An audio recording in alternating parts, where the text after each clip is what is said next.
Эмэгтэй хүн бүр өөрийн гэсэн шин сонирхогийг олох хүртлээр амьдралд ярах хэрэггүй шүү гэд киногоо эхлүүлээ. Өмнөх ангид сонирхог юмий дээр ирээд сэтгэлээ илчилж байгаагаар дууссан бөгөөд сонирхог юмий нарын эсүүдийн тосгонд бүр түгшүүр зарлаж байдаг. Гэтэл юмийтэй хамт нахи хамт байсан ба цаанаас нь орилоод л яагаад ирсэн юм бэ? Яагаад зодтолсон юм бэ гэж гараад ирнэ. Манай хоёр балмагцсандаа за хурдан явдаа гэд сонирхогийг явуулчихна. Юмий дотроо маш их баярлсан ч бас их балмагцсан байдаг. Сонирхогийн эрчим хүчний эс бүр гайхаж хайр дээр очиод "Хүй хайраа, яагаад сонирхог сэтгэлээ илчилчих вэ?"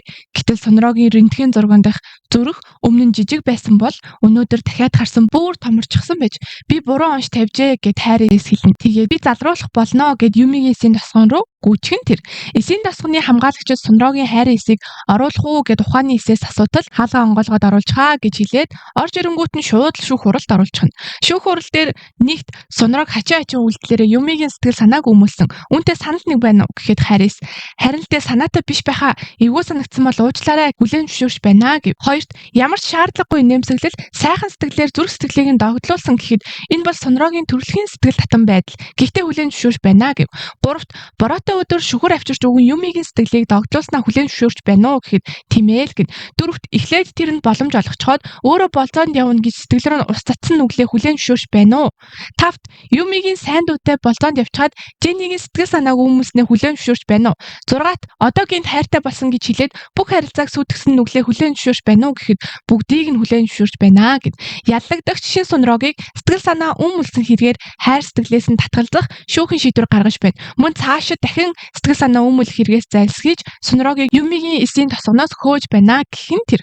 Ингээд сонирхогийн хайрын эсийг Рудольфтай хамт тосгоноос хөөж гаргана. Юми сонирхог руу саяны хэлсэн үгийг сонсоогүй гэд бодчихъя. Жунхуу зохиолчоос бас уучлалт гуйгаад үүсэн нөхцөл байдлыг залруулахыг хүсье гэх зурвас явуулсан байдаг. Ямар гонигтэй юм бэ? Юми маргааш нь сэтгэл санаагаа тайвшруулахын тулд кофе чанжуугаад л цонхоор хараад л одоо л нэг тайвширч байна гэд. Харин сонирхог бүр орноосоо ч босох тэнхэлгүй өдөржин хэвтэн. Эрчим хүчний эс нь одоо нэг ажил үлдсэн штэ. Женитэй ярих хэрэгтэй. Эцсийн хүчээ шавхаад ч болов ийдэг байх хэрэгтэй гэх нь тэр.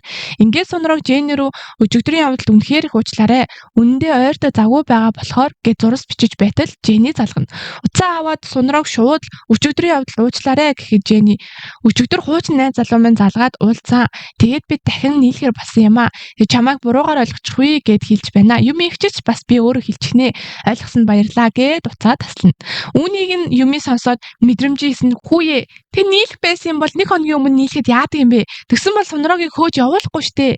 Гэхэд бусад бүх эсүүд одоо нэгэд өнгөрсөн гэх нь тэр. Гэвч мэдрэмжээс ганцаараа хөнгөө газар очиод та нар хийхгүй бол би хийх болно гэд зүрхний тесрэлт хийж мэдрэмжээр шууд гүйж очих болно гэд тесрэлт хийх гэтэл амжилтгүй болдог. Гэтэл ухааны эс ирээд болоо эн чи одоо ажиллахгүй гэхэд ажил нь өмнө нь би бааби дээр хийж чадсан гэв. Ухааны эс зүрхний тесрэлт хийхэд насны хязгаар гэж байдаг юм аа. 30 хүрэхээр энэ чадвар алга болдгоо гэх нь тэр. Гэвч зүрхний тесрэлтийн аргыг ганцхан Юми ашиглах боломжтой биш. Сонирхог 30 хүрээгүй учраас зүрхний тесрэлтийн аргыг ашиглаж чадна. Сонирхогийн эсүүдийн тосонд анх удаа л ийм зүйл болохыг харж байна хэмээн эсүүд хэлнэ. Сонирхог шууд шинэхэн цагаан цамцаа өмсөд дугуугаа унаад Юми ихч дээрээ очие гэж жийж гарна. Ингээд Юмигийн гэрийн гадаа ирээд хонх тартал хаалга нээхгүй байсан тул сонирхог арай л эрт баярлахжээ.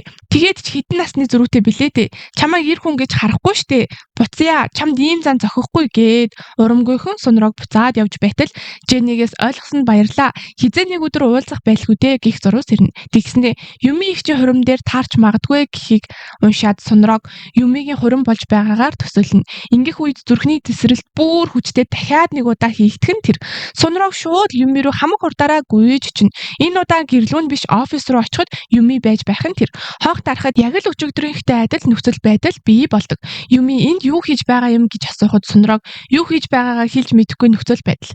Гэхдээ энэ удаа сонирхог би яах гэж ирснээ мэдэж байна. Би төлөвшөөгүй гинэт гарч ирээд байгаа байж болох ч гэхдээ би яаж бодсон танд хайртай. Энийг одоо ойлгож байгаадаа харамсаж байгаа ч бүр анханасаа танд сайн байсан юм шиг байна гэх нь тэр.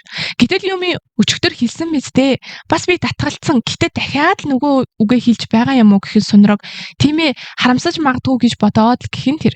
Энэ үед сонирхогийн хайр эс рүү доо Юмигээс хаалганы гадаа халтаар царилжчихсан зогсно. Дисней 2 дахь удаага хаягдлаа. Сонирхог ийм дурамжлал авч үзээгүй штэ. Гээд эргэж хараад алхаж байтал хаалга нэгдэнэ. Юми Өдрийн хоолоо эзэн үү? Хамт идэх үү гэх юм тэр. Ингээд Харис баярлангүйгээд ороход Юмигийн эсүүд бүгд хөөгд байхад дахиад ирлээ. Зоригтой юм аа гэцгэн. Юмигийн Харисыг хайж явхад хоолны эсийг хараад "Хүү та Харис юм уу? Юми зохиолч өөр юм аа. Ийм том Харистэй болохоор романтик зохиолыг сайн бичдэг юм байна шүү" гэхэд "Үгүй ээ, би ч ховдог эсэ" гэхин тэр. Хайр чухалч хоолч бас чухал шүү дээ гин. Юми хүүтэн гомын дуртай юу? Би хийгээд өгөө гэснээ.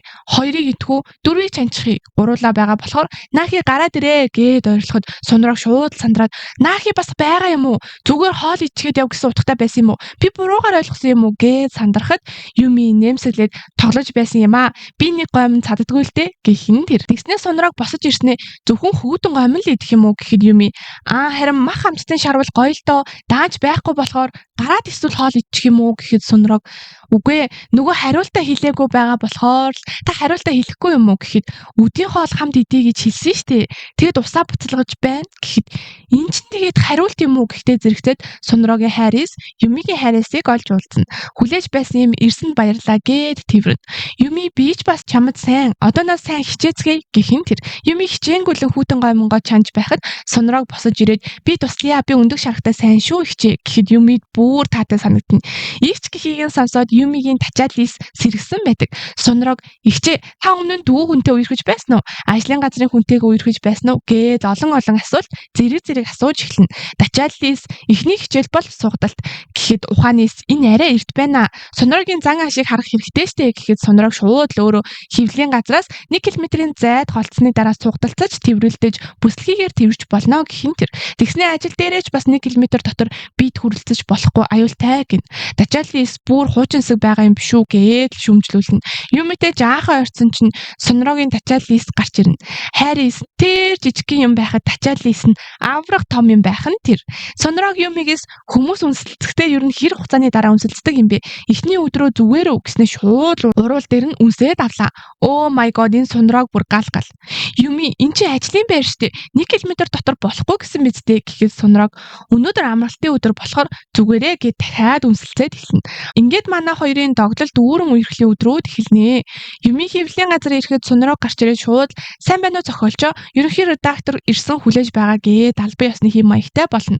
Хурлын өрөөнд орсноо "Игчээ гэхээ болохгүй юм уу? Хөгшөрсөн юм шиг санагдаад байна штэ" гэхэд гадны хүн ороод ирэхэд шууд "Гарчгийн талаар саналаа нэгтгээд эх 3 дахьт ярилцъя" гэд л бол зариулна. Гэтэл Юми дахиад "Миний ер нь юу таалагдсан юм бэ?" гэхэд "Та хөөрхөн болохоор" гэд л яваад өгнө. Юми жинээд алдаа дотроо баярлаад "Би одоо хөөрхөн юм бах та" гэд л толинд хараал үлдэнэ. Юми оройн хоол идэхүү гэхэд Сунраг "Оройн хоол болохгүй. Өнөөдөр угаалга цэвэрлэгээ хийх ёстой" гэхин тэр. Юми бүр гайхаж "Юу вэ? Өнөөдөр заавал гэрээ ажиллаа хийх ёстой юм уу?" гэхэд "Тийм ээ, лав гараг бол цэвэрлэгээний өдөр юм аа" гин. Юми бүр гайхаж байтал "Игчээ 9 цагт хүрээд ирээрээ манай гэрт" гэхин тэр. Юмигийн Тачаалис бүр гайхаж "Юу вэ? Энэ арай л хурдан уу? Эхний өдрөө л сугдалцаж үнсэлцэж бүслэхийгээр тэрвэрчсэн хамаг дараа л алдагдаад байна штэ" гэхин. "Залуу хүнтэй болцох тааварлах аргагүй юм байна. Нээрээ гэрт нь очиж болох юм бах та" гэд сандран эргэлзэнэ. Орой Юми гэрт нь яваад очино. Юмигийн сонирхож байгаад "Энийг яагаад задлаагүй байгаа юм бэ?" гэхэд "Эвдэрчин гэж яагаад гэтээ та үзмээр байвал задаж болно" гэхэд Юми "Нээрээ чи яг л супермен шиг юм байна. Ажил руугаа явахдаа нүдний шил зүгээд цэвэрхэн хослол өмсөөд альбаны царайлна. Гэртээ ирээд тэр бүгдээ тайлаад өөр төрхтэй болно. Чи ажлын цагаар яг л Кент Кларк, оройн цагаар Супермен. Тэгэхээр би Суперментэй болцож байгаа юм байна штэ" гэхэд Сунраг "Игчээ, гэтээ Кент Кларк бишээ, Кларк Кент" гэд маргалтна. Сунрагийн зөв байсан гэд Юмиг духан дээр нь нисна. Амар ч тас гээл дууртал нь нислахад Юми яг л өөлөх гэж байгаа юм шиг харахад Сунраг "Яна игчээ өвдсөн бол одоо намайг бас нэг нисэлцгаа" гэхэд Юми бүрч хүчтэй нислах нь тэр. Тэгснээ "Одоо тоглоомоо тоглож дуусаад явж кино үзье" гэд гэрлээ унтраад. Юми "Кино театр руу явах юм уу?" гэхэд Сунраг өөрийнхөө гэрээ кино театрт ирж байгаа мэтээр дүрд орж жүжиглэнэ. Энэ үеэр хонх дуугарч Зайрмаг хүргэлтээр ирнэ. Тэгснээ Зайрмаг амархан олдохгүй л дээ. Ялангуяа ийм өндөр ууланд гээд уулан даяллаар явж байгаа мэтээр дүрд орж жүжиглэнэ. Юми бүр хөөрхөн уур амьсгалд нь яг ороод хамт жүжиглээд нээ хөөрхөн байдаг. Юми угаалгын өрөө орчоод гарч ирэхэд Сунраг харагддаггүй. Гэтэл хонх дуурайд "Хүргэлт ирлээ" гэв. Сунраг вафл авчирч буй хүргэлтийн ажил болж хувирсан байдаг ба үлдсэн заримдаа вафл дүрж идвэл илүү гоёо гэхэд Юми "Төлбөрөө юугаар хийх үү? Үнсэлтээр хийх үү?" Гэхэн тэр яг энэ үед Сонироогийн тачааллаас унтаж байгаад сэргэн. Эзэнтэй унтчихсан байна. Уучлаарай. Одоо ирч хүчээр цэнэглэгдэж байна гэхэн тэр. Тэгснээ хүлээгээрэй гэд Сонирог угаалгын өрөөлөгөө орж шүдээ угаагаад игзэгтэй мөчийг олно гэд гарч иртэл Юми уцаар ирж байдаг. Юмигийн ээж аав нь гэрт нь ирсэн байгаа болохоор явхаас өөр аргагүй болчихлоо гин. Ингээд Сонирог ихч явчихсан үнэхээр муухай байна гэд гуниглаад хэвтэж байтал Юми залгаад аав ээж хоёр гимчээгээ үлдээгээд шууд явчихсан. Одоо манад хүрээд ирэх үү? Гэхэд Сонирог дахиад л ирч хүчээр ундарч шууд л дугуйгаа унаад яваад чинь. Юми зогсоо зайгүй Сонирогт элдв янз юм ярьж байхад тачааллаас нь ихчийг ярьж дуусангууд симхийг нь ашиглаад шууд үнсэн шүү гэсэн шиг юм бодоод сууж байдаг. Гэтэл Юми яриагаа таслахгүй өргөжлүүлээд л байдаг. Тиймээс дисэггүй нэ. Шууд яриаг нь таслаад үнсчихийгээд эрсдэл гарган үнсээд авдаг.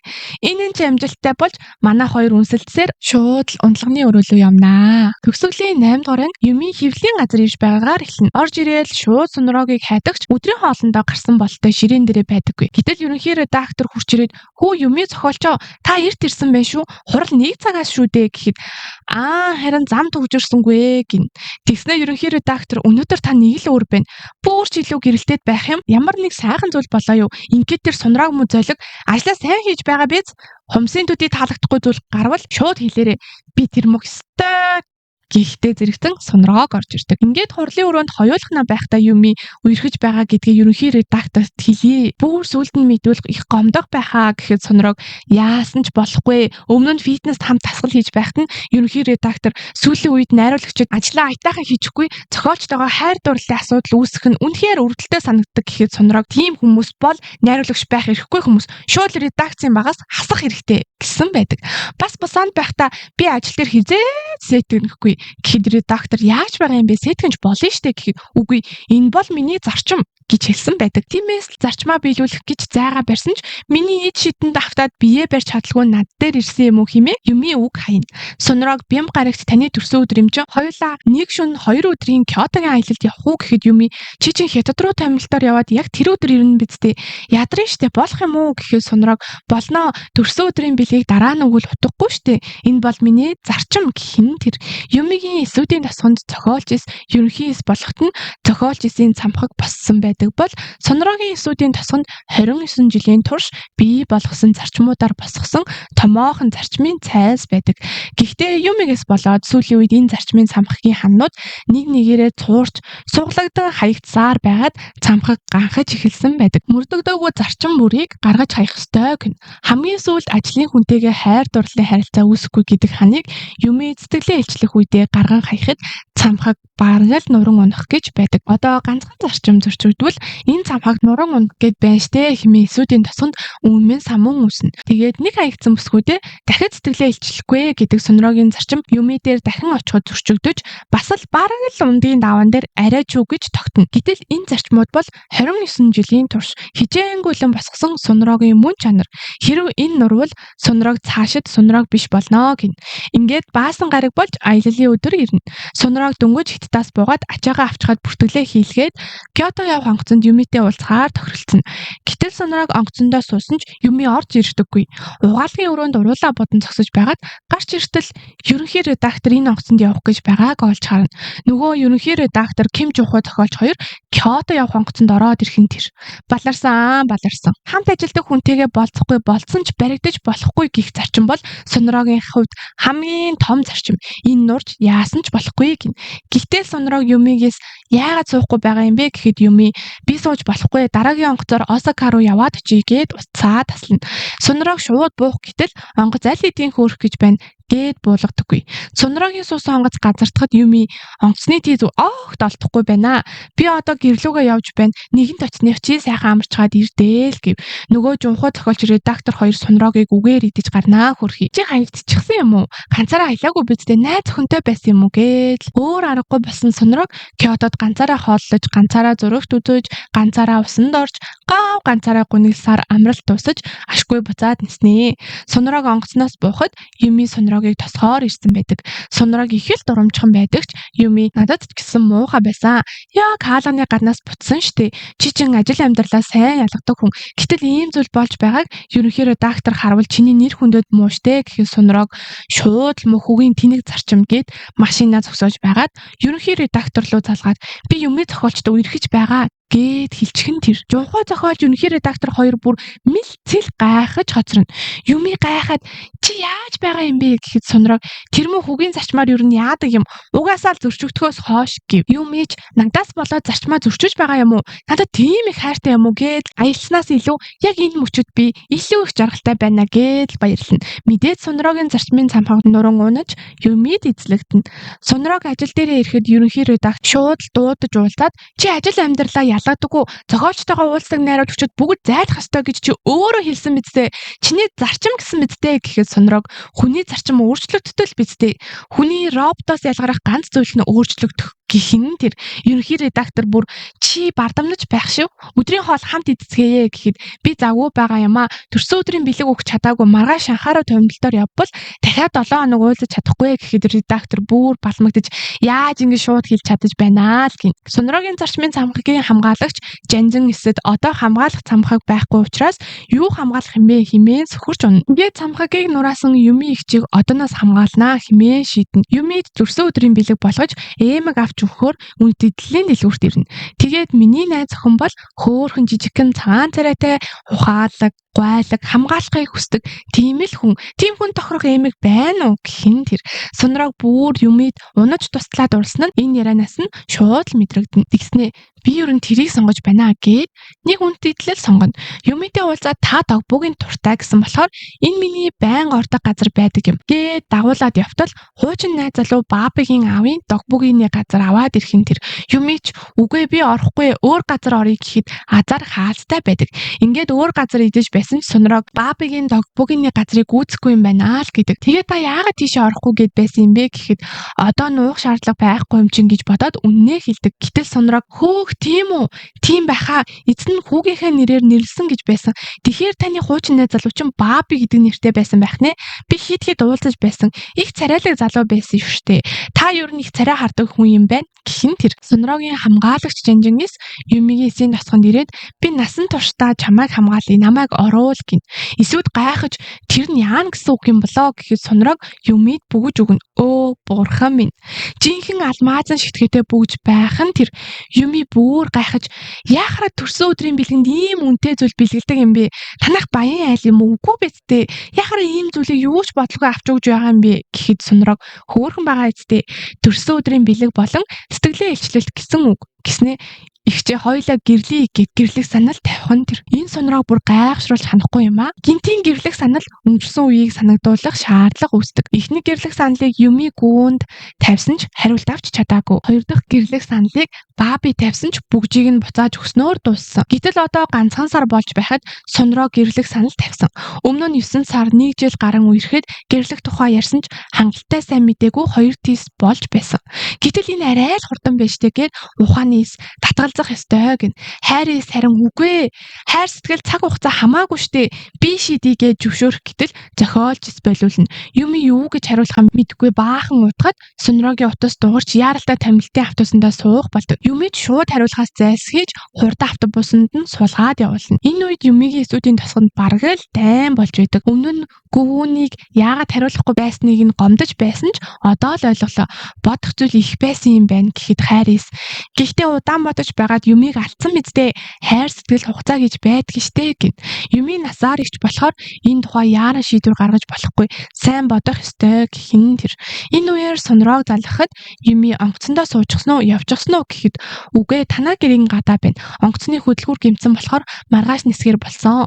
Би одоо орж болох уу гэхэд Юми ороод ирээл гин. Сунраг орж ирээд ширээн дээр байгаа бүгжийг хараад ихчээ энийг буцаагаад өчгөө танд дарамттай байгаа бол буцаагаад өчгөж болно. Бид хоёр эцэст нь угаасаа л гэрлэнэ гэж бодсон болохоор өөр юу ч бодлого ийм шийдвэр гаргачихжээ.